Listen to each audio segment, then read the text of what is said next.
Uşaq əgər körpədirsə, ən balaca sinə vakum bel aparatı, sinə çəkməci döşünü normala gətirmək üçün olan aparata hələ tezdirsə, onda cəmi 2 idman hərəkəti var ki, onunla döş qəfəsini genişləndirməklə, qabalarası əzələləri işləməklə, pektoralları, yəni əzələləri təqəllüsə gətirməklə biz bucağı azalda bilirik.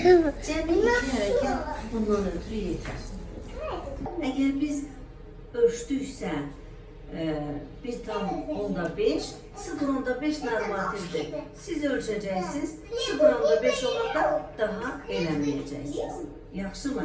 Zaman var idi ki, şar üfürsün, nə bilim, başqa tütək çalsın, bu cür bir şeylər deyirdilər. Məsələn, Rusiyada həmişə deyilirdi ki, nəfəs alətlərinə uşağı qoyun, şar üfürsün. Amma indi o 2 hərəkət qabırlar arası əzələləri işlətmək nəticə verirdi.